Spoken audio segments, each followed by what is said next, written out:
Olá, pessoal, vamos prosseguindo então com o nosso capítulo 4 sobre redes cristalinas. Na aula passada nós falamos da rede de Bravais e hoje nós vamos prosseguir estudando um pouco mais as redes de Bravais. Vamos definir agora o número de coordenação.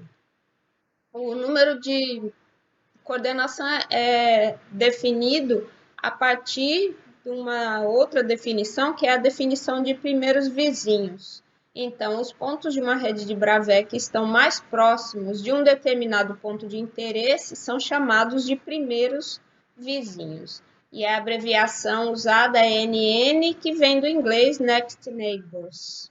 Bom, o número de primeiros vizinhos, às vezes, também é chamado de número de coordenação, tá? Então, essa é uma propriedade da rede de Bravais que nos diz que todos os pontos de uma rede de Bravais têm o mesmo número de coordenação. Lembra que quando a gente está falando dos pontos da rede de Bravais, é a definição matemática, tá? Eu não estou me referindo aos átomos propriamente, mas a definição, né, de um ponto no espaço que a gente viu na aula passada, né? As duas possíveis definições para esse ponto. Mas é nisso que a gente vai se basear, então, para analisar em cada situação qual seria o número de coordenação. E nós vamos pegar as situações mais simples aqui, né, as mais comuns. Por exemplo, quando a gente pega uma rede cúbica, tá? Isso aqui é uma célula unitária da rede cúbica, de modo que se você repete periodicamente, você cobre todo o espaço ocupado pela rede cristalina com essa unidade aqui. E a pergunta é, bom, considerando essa rede cúbica, onde cada ponto da rede de Bravais está ocupando aqui, ó, um dos vértices do cubo, qual seria o número de coordenação para um desses pontos aqui? E para descobrir, o que a gente faz? A gente repete essa unidade várias vezes e aí olha para um desses pontos e vai analisar quem que está mais próximo dele, né? Então, quais são os primeiros vizinhos e quantos primeiros vizinhos ele vai ter. Esse GIF aqui ajuda a gente a analisar, né? Que considerando esse ponto, nós vamos ter um ponto acima, um ponto abaixo e mais dois desse lado e mais dois desse lado, tá? De modo que nós vamos ter 6 primeiros vizinhos, o número de coordenação para a rede cúbica é igual a 6. A gente vê que 6 primeiros vizinhos, e nós vamos comparar com outras redes, 6 primeiros vizinhos não é um número muito alto, não, de primeiros vizinhos, né? Um número de coordenação não muito alto. E esse número de coordenação, ele define uma coisa que a gente chama empacotamento da rede. Então, o que acontece? Por conta da rede cúbica ser uma rede com baixo empacotamento, nós vamos encontrar poucos materiais na natureza que vão ter essa estrutura do tipo cúbica simples, tá? Por quê? Porque na natureza a tendência é maximizar o empacotamento, dessa forma minimizando a energia da rede. Mas um exemplo que a gente pode encontrar é o exemplo do cloreto de césio. Nós vamos discutir um pouquinho mais lá para frente esse mesmo exemplo, mas eu trouxe por quê? Porque olhando para a estrutura do cloreto de césio, onde agora em cada ponto da rede cúbica a gente colocou uma base, né? Fica parecendo que essa estrutura aqui é de corpo centrado, mas não é não. É porque a base ela é formada por um césio e um cloro, tá? Eu poderia pensar nessa estrutura aqui também como duas redes cúbicas que se interpenetram, tá? Uma delas tendo os césios nos vértices e a outra tendo os cloros nos vértices. A gente poderia pensar dessa forma, tá? Então, esse é um exemplo que a gente encontra na natureza de rede cúbica simples. Vamos para o próximo exemplo nosso, que é a cúbica de corpo centrado. Aqui, de novo, né, a pergunta é qual é o número de coordenação de um ponto na rede de Bravais nessa estrutura cúbica de corpo centrado. Nesse desenho, pessoal, a gente reproduziu várias células unitárias, né, dessa rede aqui. Os pontos eles estão com bolinhas de cor diferente, mas é somente para ajudar na visualização. Por quê? Porque a gente considera que cada ponto dessa rede aqui, já pela definição, né, cada ponto vai ter o mesmo número de coordenação. Então, aqui eu não estou representando ainda os átomos ou as bases ocupando os pontos da rede de Bravais. Então, para responder qual é o número de coordenação dessa estrutura, a gente representa, né, várias células unitárias aqui, vamos pegar um ponto dessa estrutura representada e vamos contar quantos primeiros vizinhos ele vai ter. E aí a gente pega esse ponto aqui como sendo o ponto central, você percebe que ele vai ter 4 pontos acima, os mais próximos, né? E 4 pontos abaixo. Justamente o que fica no centro do cubo, né? Vai estar mais próximo, se você considerar um ponto do vértice. Ou se você considerar um ponto do centro, você vai ter os 4 de baixo, os 4 de cima, de modo que o número de coordenação é 8. O número de coordenação ser 8 significa que a rede BCC vai ter um empacotamento maior do que a rede cúbica simples, certo? Então, também vai ser mais fácil da gente encontrar na natureza. Um exemplo que a gente pode trazer é o sódio metálico, que ele tem esse tipo de estrutura. Aqui está o parâmetro de rede dele, tá? E uma foto do sódio metálico.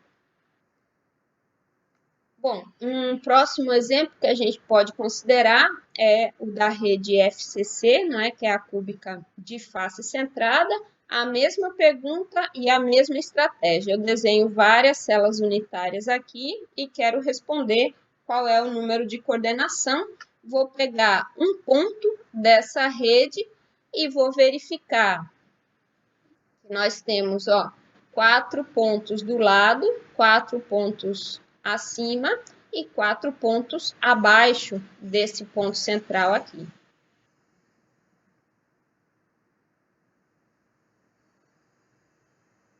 Tá? De modo que o número de coordenação para essa estrutura aqui vai ser 12. Então, o maior grau de empacotamento na estrutura FCC em relação à rede cúbica de corpo centrado e a rede cúbica simples. Tá? Então, considerando a rede de Bravais, na verdade, a estrutura FCC é a que vai ter o maior empacotamento. E um exemplo que a gente poderia trazer é o exemplo do cobre metálico, tá? Aqui fica a representação, a estrutura dele, o parâmetro de rede, fica bem claro, né? Que ele tem uma estrutura do tipo FCC. Um outro exemplo é o exemplo do cloreto de sódio. Ele forma cristais com essa cara aqui, bem quebradiços, tanto que a gente encontra na natureza sempre mais na forma de pó, propriamente, do que de grandes cristais. E olhando para essa estrutura, a gente até poderia pensar que é uma rede cúbica simples, né? Se eu pegar um pedacinho aqui, fica aparecendo. Mas veja que eu tenho átomos diferentes ocupando essas posições. Então, na verdade, os pontos da rede de Bravais estão aqui, nessas posições, onde estão as bolinhas verdes, tá? Então, é uma estrutura do tipo FCC com uma base composta por 2 átomos. Uma definição importante que eu até já mencionei aqui, mas a gente não tinha formalizado ainda, é a definição de célula unitária. Tá? Essa célula unitária é a unidade básica que, se você vai repetindo periodicamente, você obtém a estrutura cristalina como um todo. Tá? Então, a unidade básica é representativa de uma determinada estrutura cristalina. Essa é a definição de célula unitária. Gente, esse nome pode ser célula ou pode ser célula unitária. De acordo com a definição da Sociedade Brasileira de Cristalografia, a gente deve chamar de célula e não de célula. Mas nós vamos encontrar em vários livros e artigos também esse nome, essa definição como célula. Então, fica a gosto, os dois estão corretos, né? Nós vamos encontrar célula ou célula unitária. Muito bem. E essa é a definição, só que nós vamos ver que existe uma outra definição, que é a de célula unitária de volume mínimo, tá? O menor volume possível para uma célula unitária. E ela é definida como célula unitária primitiva. Então, o que eu tenho que me lembrar? É que ela é uma célula unitária, ou seja, repetida periodicamente, ela reproduz a rede como um todo, só que é o menor volume possível. Ora, o menor volume possível aqui na verdade é a área, porque eu estou fazendo a representação bidimensional, né? Mas seria aquele que contém apenas um ponto da rede.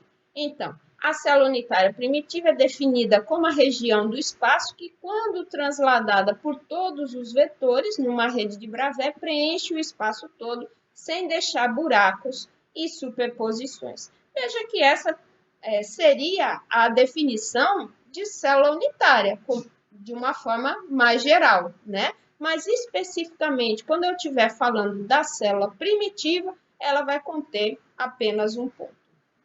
Bem, essa célula unitária, essas células unitárias, elas podem ser formadas a partir daqueles vetores primitivos, né? Então, novamente, não existe uma escolha única para a célula primitiva, da mesma forma que aqueles vetores não tinham uma escolha única. Então, a célula unitária primitiva deve conter somente um ponto da rede para ela ser a célula de volume mínimo, tá? Reparem que aqui nesse desenho nós temos duas escolhas possíveis. Uma escolha é essa aqui, ó, que contém apenas um ponto, mas essa outra poderia ser também uma escolha possível.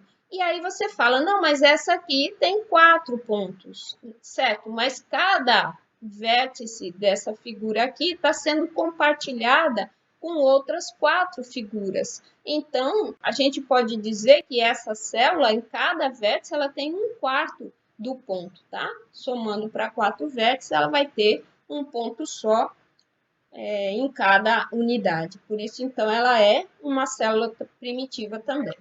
Muito bem, então, sabendo que essa célula primitiva, a gente chama de célula primitiva ou célula unitária primitiva? Ela deve conter somente um ponto da rede para ela ser uma célula de volume mínimo. Nós vamos concluir que se a densidade de pontos é chamada de N minúsculo, o volume da célula unitária é chamado de V minúsculo, então volume vezes densidade vai ser igual a 1, porque só tem um ponto lá, tá? Ou seja, o volume vai ser o inverso de N. Esse resultado vai valer para qualquer célula primitiva que a gente escolher. Muito bem. Uma possível escolha para a célula primitiva é aquela formada pelos pontos R, que obedecem a essa relação aqui, onde esses números x1, x2, x3 podem ser 0 ou 1, de acordo com aquela relação que a gente já tinha visto. Aqui nós temos, para a rede cúbica de face centrada, a representação da célula primitiva, tá? Porém, gente, olhando para esse desenho, a gente percebe o seguinte, que a célula primitiva não guarda as características de simetria da rede cúbica de face centrada. E isso realmente é uma questão importante, tá? É uma desvantagem para a célula primitiva, que é não ter não é em toda situação que ela tem as mesmas características de simetria da rede de Bravais. Nós vamos ver que tem um caso que é exceção. Então, na verdade, existem duas formas de contornar esse problema e uma das formas é, ao invés de adotar a célula primitiva, a gente adotar a representação da célula unitária, que não é a primitiva, nem sempre é, mas ela vai ter, olhando para ela, a gente sabe de que rede nós estamos falando, tá? Só que aí essa nova célula unitária, ela não vai ser de volume mínimo e por isso, por ela guardar as características da rede de Bravais, a gente chama ela de célula convencional. Então, o espaço pode ser preenchido sem superposições com uma unidade chamada de célula unitária convencional, que, vantagem, preserva todas as características de simetria da rede de Bravais, desde que essa unidade seja transladada por um subconjunto de vetores da rede de Bravais, tá? Como consequência, agora o volume da célula convencional não vai ser mais 1 sobre N, tá? Por quê? Porque tem situações em que o número de pontos na célula unitária não vai ser 1. Então, vai ser um número inteiro vezes N e vai depender, obviamente, né? Esse volume vai depender do número de pontos na rede de Bravais que vai estar contido nessa célula unitária convencional.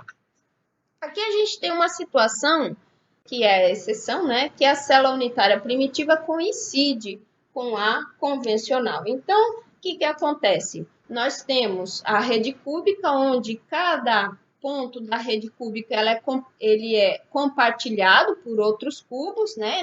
Nessa representação, a gente vê a parcela do ponto que pertence a esse cubo aqui, e essa parcela é justamente 1/8 da esfera, de modo que, como a gente tem essa unidade repetida 8 vezes aqui, esse cubo vai conter apenas um ponto, o volume ele é escrito como 1 sobre N, tá? O volume da célula convencional é igual ao volume da célula primitiva, ou de uma das escolhas possíveis para a célula unitária primitiva nessa situação. Tem outras escolhas possíveis? Tem, mas aqui essa escolha em específico coincide com a convencional.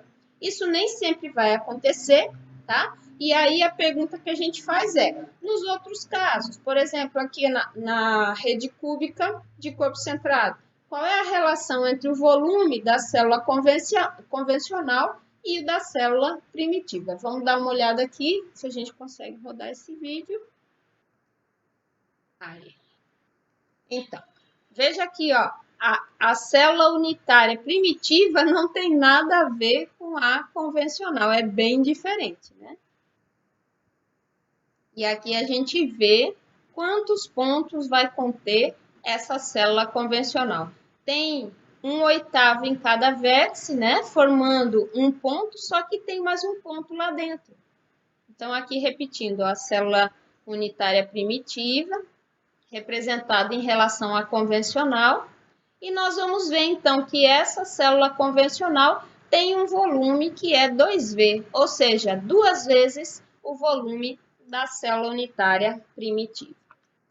Já para rede cúbica de face centrada, nós temos essa situação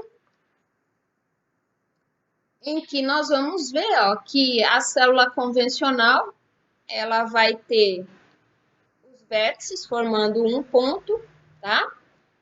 E as faces formando mais 3 pontos, de modo que no total ela vai ter 4 vezes o volume da célula primitiva. Tá? Mas veja ali qual seria o volume da célula unitária primitiva, que ficaria bem complicado a gente perceber as características de simetria dessa rede somente olhando para a célula unitária.